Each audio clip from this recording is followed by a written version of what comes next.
Hi, this is Kathy Lewis at Tall Tree Designs, and this tutorial is going to be talking about how we do a long tail cast on.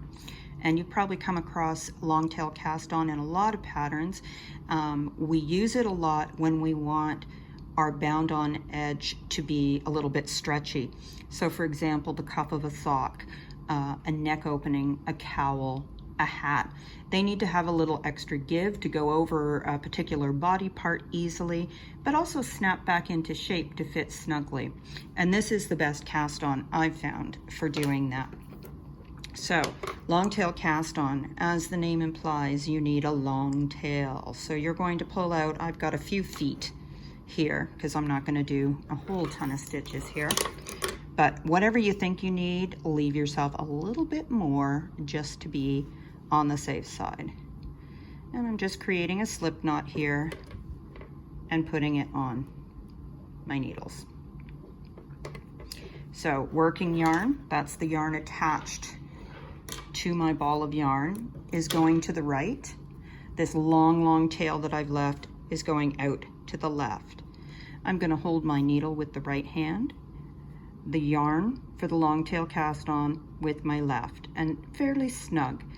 And this is how we do it. Dip your thumb under the tail, flip it up to create a loop. Insert your needle into that loop and use your left hand to pinch the needle and hold it while you bring the working yarn counterclockwise around the needle and pull that tight. With your thumb, slide the loop onto the needle and pull it just to tighten it up a little. Don't go too tight. We never want a tight cast on. Let's do that again. Dip your thumb to make a loop. Insert your needle. Pinch with your left hand to hold it steady.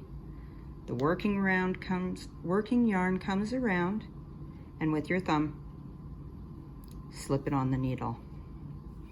If you've got your needles and yarn handy, we can do one together. I'll go nice and slow. Okay. Holding working yarn and the needle in our right, the tail with our left. Thumb under and flip it up to create a loop.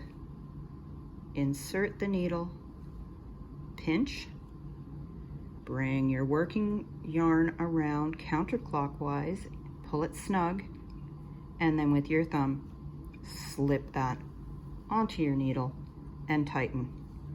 And that creates a pretty edge, but one with a little bit more give for things where you need that extra stretch.